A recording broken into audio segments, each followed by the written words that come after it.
సంవత్సరాల తరబడి government job కోసం వేచి చూస్తున్నారా? కేవలం 8 నెలల్లో మీ కల నెరవేర్చుకోండి. వెంటనే కింది నంబర్స్‌కి కాల్ చేయండి. నమస్తే రమ్మగారు. నమస్తే జయ. ఏదైనా పెద్ద స్టోరీ చెప్తారండి? కొంచెం పెద్దది. ఒక భాగమే. అవునా? బక్క గుర్రం కథ చెప్తాం. ఓ. గుర్రం పేరు బక్క గుర్రం కానీ అది బక్కగా ఏమి ఉండదు. ఆహా. పేరు అలా ఉంది అంతే. పూర్వం జంబూ ద్వీపంలో తాళధ్వజం అనే ఒక నగరానికి ఒక రాజుగారు ఉండేవాడు. ఆయనకి మాధవర్మ అని ఒక కుమారుడు. పెళ్ళిడికి వచ్చాడు అబ్బాయి. ఎంత అందగతిని చూపించినా ఈ అమ్మాయి అందంగా లేదా, అమ్మాయి అందంగా లేదని పెళ్లికి మాత్రం ఒప్పుకునేవాడు కాదు. బోడు సంబంధాలు చూస్తూ ఉండేవారు, కుదర్లా ఏమి. అయితే ఒకనాడు అతను హిమాలయాల్లోని గంధర్వలోయలోకి విహారానికి వెళ్ళాడు. వెళ్తే అతన్ని ఒక అమ్మాయి పిలిచింది. ఒక ఆవిడ కనపడింది అతనికి, ఒక గంధర్వకాంత, దేవకన్యలాగా ఉంది. రాకుమారా అని పిలిచి, నువ్వు వివాహం చేసుకోవటానికి నా స్నేహితురాలు ఒక అమ్మాయి ఉంది. ఈ అమ్మాయి లక్షద్వీపం అనే ఒక ద్వీపానికి, వీళ్ళు జంబూ ద్వీపం కదా, అది ఇంకో ద్వీపం అనమాట. ఆ ద్వీపంలో దీప్తిపురం అనే ఒక నగరం ఉంది. ఆ రాజకుమార్తె సులోచన చాలా అందగత్తె, నీకు సరైన జోడు. ఆ అమ్మాయిని పెళ్లి చేసుకో. అక్కడికి వెళ్ళాలంటే నువ్వు ఎలా వెళ్తామంటే, మీ అశ్వశాలలో ఒక బక్కటి గుర్రం ఉంది. బక్క గుర్రం అన్ని గుర్రాల్లోటి సన్నగా ఉంటుంది. దాన్ని వేసుకుని ఆ బక్క గుర్రం దగ్గరికి వెళ్ళు. ఆ బక్క గుర్రంతో నువ్వు లక్షద్వీపం చేరగలుగుతావు. ఓకే. వివాహం అయిన తర్వాత నువ్వు అమ్మాయిని తెచ్చి పెళ్లి చేసుకో. వివాహం అయిపోయాక గుర్రాన్ని మాత్రం నాకు ఇచ్చేయాలి, నాకు పని ఉంది అని చెప్పింది. ఈ గంధర్వకాంత చంద్రకళ చెప్పిన ప్రకారంగా అతను ఆశ్చర్యపోయాడు. ఇలా ఎలా జరుగుతుంది అని. జరుగుతుందేమో చూద్దాం, చెప్పింది కదా అని చెప్పేసి అక్కడి నుంచి హిమాలయాల నుంచి తిరిగి వచ్చేసాక ఈ అశ్వశాలలోకి వెళ్ళాడు. వెళ్తే అశ్వశాలలో అతనికి ఒక బక్క గుర్రం కనపడింది. ఈయన దగ్గరికి వెళ్ళేస్తే అతను ఈ గుర్రము రాజకుమారుడిని చూడగానే సగిలిచ్చింది సంతోషంగా. తను దాని దగ్గరికి వెళ్ళి దాన్ని ఇట్లా ముట్టుకున్నాడు. ముట్టుకునేసరికల్లా బక్క డొక్కులాగా ఉన్న ఆ గుర్రము ఒకసారి మెల్లిగా అలా పుష్టిగా అయిపోయింది. దానికి రెక్కలు కూడా కనపడటం మొదలుపెట్టినాయి. ఆశ్చర్యపోయాడు. ఏంటి ఈ విశేషం, ఈ విచిత్రం అని. అందుకే గంధర్వకాంత చెప్పింది, దీంట్లో ఏదో విశేషం ఉంది. ఇప్పటిదాకా ఆ గుర్రాన్ని ఎవరు ఎక్కల, అది బక్కగా ఉండేది, దాని మీద ఎక్కితే జస్తుందని ఎక్కేవాళ్ళు కాదు. అయితే ప్రచేష్టుడని ఒకడు ఈ గుర్రం సంరక్షణ చేసేవాడు.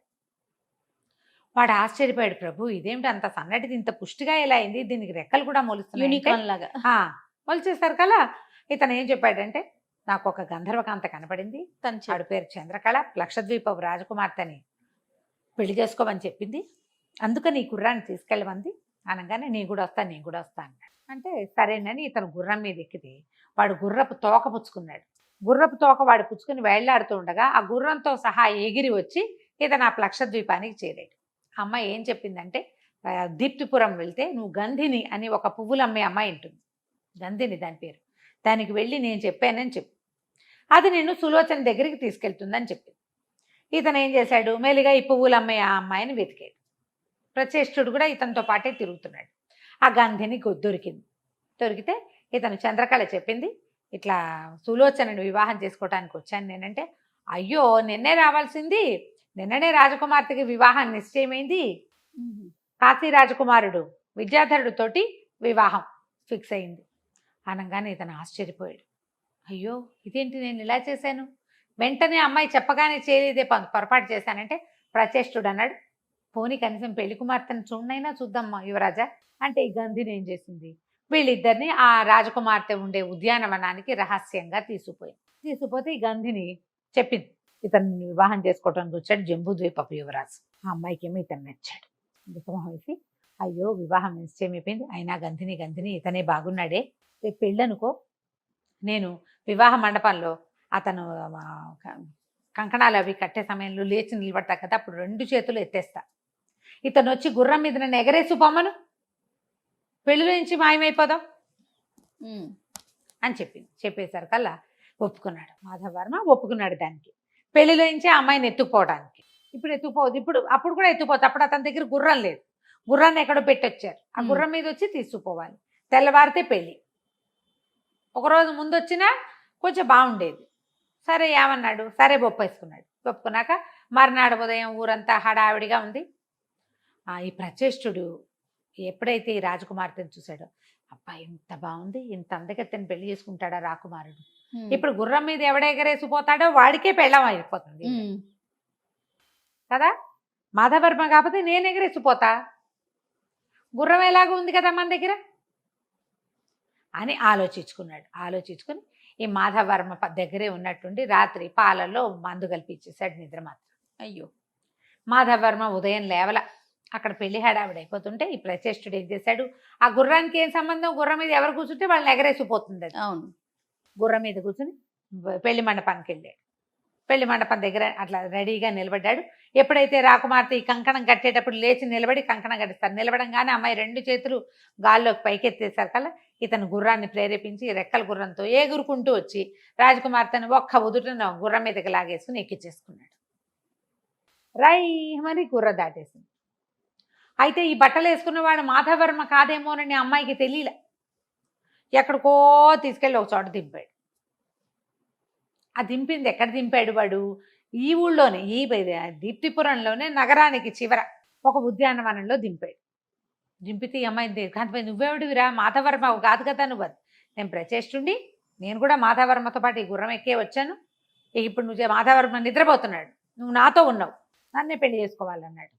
అమ్మాయి ఏం చేస్తుంది, ఆడ కళ్ళ నీళ్ళు పెట్టుకుని అయ్యో ఎంత పొరపాటు చేశాను, అటు ఇటు కాకుండా పోయానే అని బాధపడి ఏమంది చేతి నుంచి రత్నాల కంకణం ఒకటి ఉంటే తీసి చేతిలో పెట్టింది. సరే ఏం చేస్తావు, అతనంటే రాజకుమారుడు, నువ్వు గుర్రాల సాలలో ఉండేవాడివి, ఇవి తీసుకెళ్ళి పుస్తలు అవి చేయించుకురా, పెళ్లి చేసుకుందామని తెలివిగలదు. అనగానే వీడేం చేశాడు, వాడి బ్రెయిన్ ఏం పని చేస్తుంది, వాడు ఏ జాతికి సంబంధించిన వాడు ఆ జాతికి సరిపడా ఐడియాలే వేయగలుగుతాడు, అంతకంటే తెలియదు వాడికి. ఒక మోసం చేయగలడు, మోసాల మారిగా వాడు ఉండలేడు. వాడేం చేశాడు, ఈ రత్నాల కంకణాన్ని చేత పుచ్చుకుని ఊళ్ళోకి తీసుకుపోయాడు. దాని మీద రాజకుమార్తె పేరుంది, అది ప్రత్యేకంగా రాచనగర్లో వాడే వస్తువు. ఎప్పుడైతే ఇతను బంగారపు కంసాల దగ్గరికి వెళ్ళాడు, కంసాలు నిర్ఘాంతపోయి అయ్యో రామ ఈ వస్తువు మనం కరిగించడం ఏమిటి, ఊళ్ళో కంసాలకి తెలిసిపోతుంది కదా, ఆడక్కడి ఉండండి బాబు కరిగిస్తాను అని కూర్చోబెట్టి బయటికి వెళ్ళి వాకిట్లో ఉన్నవాడు ఏమన్నా వరే భటుల్ని కేకేసుకుని వీడెవడో దొంగ వెధవా అని పిలిపించేశాడు. రాజభట్లు వచ్చారు. రాజకుమార్తెను ఏం చేశావంటే లబోదిబో అక్కడి నుంచి ప్రచేష్టుడు ఒప్పుకున్నాడు, ఇలా చేశానని ఒప్పుకున్నాడు. ఒప్పుకుని అక్కడ ఉద్యానవనంలో దించాను రాకుమారిని అని చెప్పాడు. వీడు ఉద్యానవనానికి వెళ్ళేసరికల్లా ఆ రాకుమారి ఏం చేసింది, ఇక్కడ ఉంటే వీడికి దొరికిపోతానని ఆ గుర్రం ఎక్కి ఆవిడ వెళ్ళిపోయింది. జంబూద్వీపం వెళ్ళిపోయింది. జంబూద్వీపం వెళ్ళమని చెప్పింది దీనికి, గుర్రానికి. అది జంబూద్వీపానికి తీసుకుపోయింది. అది కూడా ఎక్కడికి వెళ్ళింది, అటు ఇటుగా కొంచెం కాశీనగరం వైపుకి దగ్గరలో ఎక్కడికో వెళ్ళింది, కాశీకి దగ్గర చుట్టుపక్కల. ఈ లోపల ఈ మాధవర్మ ఇక్కడ ఉన్నాడు కదా, ఈ మాధవర్మ పాపం ఏం చేయాలో తెలియక రాజభవనం వైపుకి వెళ్ళి నేను ఫలానా రాజుగారి అబ్బాయినని చెప్పుకున్నాడు. చెప్పుకునేసరికల్లా వాళ్ళు వీళ్ళు మాట్లాడుకున్నారు. ఇక అతను అక్కడ ఉండిపోయాడు. సరే ఇక్కడ ఏమైంది, ఈ అమ్మాయి గుర్రం ఎక్కి వెళ్ళింది కదా, గుర్రం ఎక్కి ఏం చేసింది, ఒక పేదరాజు పెద్దమ్మది ఇంట్లో దిగేసరికల్లా నాయన ఏ ఊరు నుంచి వచ్చావు, అసలు ఇక్కడ పరిస్థితులే బాగోలేదు, రోజు ఒక ఖడ్గమృగం వస్తోంది గంగలో ఇంచి, ఇది కొంచెం మగవేషం వేసుకుని ఉందన్నమాట, పూర్తిగా ఆడవేషంలో లేదు,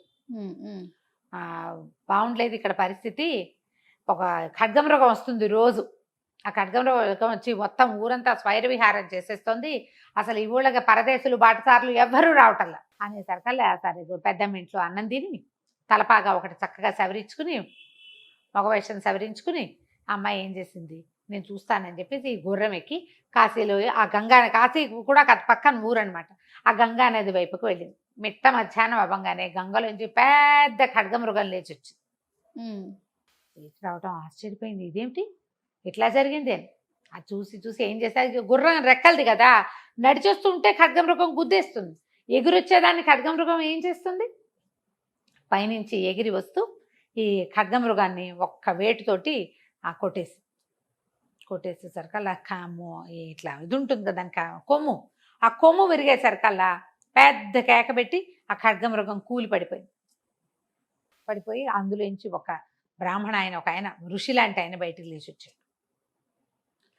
వచ్చేసరికల్లా అమ్మాయి ఆశ్చర్యపోయింది, ఎవరినైనా మహానుభావ నువ్వు అంటే, ఇది ఒక శాపం వల్ల ఇలా అయ్యానమ్మా,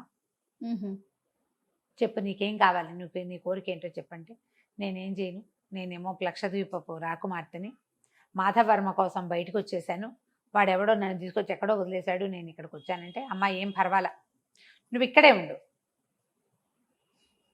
నువ్వు ఇక్కడే ఉండు, ఏం కంగారు లేదు. నీకు నీ మాధవ్ వర్మ అతను ఎవరు విద్యాధరుడు, నీతో వివాహం నిశ్చయమైన విద్యాధరుడు, ఇద్దరు ఒకే పడవలో ఎక్కి ఇప్పుడు ఇక్కడికి రాబోతున్నారు. ఈ జంబూద్వీపం వైపుకి వస్తారు వాళ్ళు. వాళ్ళని నువ్వు గుర్తుపడితే చాలు, అందులో మాధవ్ వర్మ ఎవరో విద్యాధరుడు ఎవరో గుర్తుపడితే చాలు, నీకు వివాహం అయిపోతుంది. నువ్వు అతనితో హాయిగా ఉంటావు. వాళ్ళు ఇక్కడికే వస్తారు, నువ్వు కంగారు పడకుండా ఈ ఊళ్ళోనే ఉండమన్నారు. ఇంతలో ఏమైంది, ఇది అటు ఇటు చూస్తుండగానే గుర్రం మాయమైపోయింది. ఖడ్గమృగం చచ్చిపోయి ఋషి వచ్చాడు. ఖడ్గమృగమేమో చచ్చిపోయింది, మాయమైపోయింది. వెనకాల ఉండాల్సిన గుర్రం లేదు. ఇంతలో రాజుగారు మేళతాళాలతో వచ్చేసారు. ఎవరో రాకుమారుడు వచ్చి ఖడ్గమృగాన్ని చంపేశాడని పరిగెత్తుకుంటూ వాళ్ళంతా వచ్చేస్తున్నారు. వాళ్ళంతా పట్టుకున్నారు. అబ్బాయి అబ్బాయి ఎంత గొప్పవాడివి నువ్వు, నీ వల్ల మేము ఎంతకాలంగానో బాధపడుతున్నావు, అదంతా బాధ అంతా తీర్చేసావు, ఒక్క దెబ్బకి మా జీవితాల నుంచి విముక్తి కలిగించేసావు మాకు అని చెప్పారు. చెప్పేసరికల్లా సరే ఏమన్నారు, రా మా ఇంటికి తీసుకెళ్తామని కాశీరాజు గారింటికి తీసుకుపోయారు. రాజ్యానికి పక్కగా ఉంది కదా. కాశీరాజకుమార్తె ఒక అద్భుతమైన అందగత్తె ఒక అమ్మాయిని ఇచ్చి పెళ్లి చేస్తామన్నారు. ఆయన ముందే చెప్పాడు, ఆయన ముందే చాటింపు ఉంది.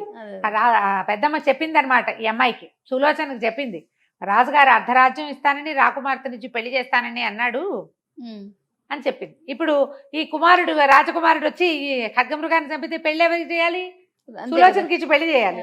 అమ్మాయి ఏమందంటే, కాదండి కొంతకాలం వేచి ఉండండి, నేను ఇప్పుడు వివాహం గురించి ఆలోచించట్లేదు, అర్ధరాజ్యం ఇస్తామంటే ఇవ్వండి. సరే రాజ్యంలో ఉండటం మొదలుపెట్టింది. కొద్ది కాలానికి ఈ ప్లక్షద్వీపం నుంచి కొన్ని పడవలు వచ్చినాయని, వాటిలలో వజ్రాల వర్తకులు వాళ్ళు వచ్చి అలా వచ్చేవి. ఆ ద్వీపం నుంచి ఈ ద్వీపం నుంచి కొన్ని చోట్ల ముత్యాలు, కొన్ని చోట్ల రత్నాలు అలా వచ్చేవి.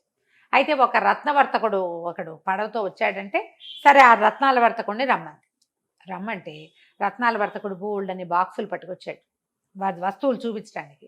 ఆ బాక్సులు పట్టుకొచ్చిన వాళ్ళలో ఇద్దరు అబ్బాయిలను చూసి ఈవిడ ఆశ్చర్యపోయింది సులోచన. ఒకడేమో మాధవర్మ లాగా ఉన్నాడు, ఒకడేమో విద్యాధరుడు లాగా ఉన్నాడు. వాళ్ళిద్దరూ ఎందుకు ఇతని దగ్గర బాక్సులు మోస్తున్నారో తెలియలే, కానీ వాళ్ళని గుర్తుపట్టింది. విద్యాధరుడితో ఏమో పెళ్లి తప్పిపోయింది కదా. అవును. మరి మాధవర్మతోటి ప్రేమించి అతని వెనకాల వచ్చేద్దాం అనుకుంది, తను బాగున్నాడని వచ్చేసింది, మేలుబడి వచ్చేసింది కదా. సరే ఏమనుకుంది, బాగా ఆలోచించుకుంది, ఏం చేయాలో తెలియలే.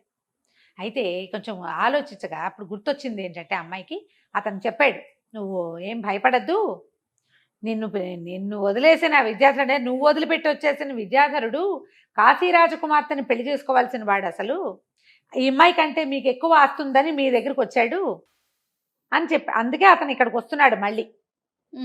సరే ఈ అమ్మాయి జ్ఞాపకం చేసుకుని సరే ఓ పని చేద్దామని ఈ రత్నాల వర్తకుడికి చెప్పింది. అబ్బాయి అయ్యా, మీతో పాటు ఉన్న వాళ్ళిద్దరు చక్రవర్తి కుమారులు, అతనేమో జంబూద్వీప చక్రవర్తి కుమారుడు, ఇతనేమో ఈ కాశీకి సంబంధించిన ఇంకొక రాజ్యానికి సంబంధించిన రాకుమారుడు. వీళ్ళిద్దరికి పెళ్లిళ్ళు చేయిస్తాం మేము, ఇద్దరిని పెళ్లి కొడుకులుగా అలంకరించి తీసుకురా అని చెప్పి పంపించేసి అక్కడి నుంచి రాజకుమారికి కబురు చేసింది అనమాట, 2 వివాహాలకు ఏర్పాటు చేయండి అని. వీళ్ళకి అర్థం కాలేదు.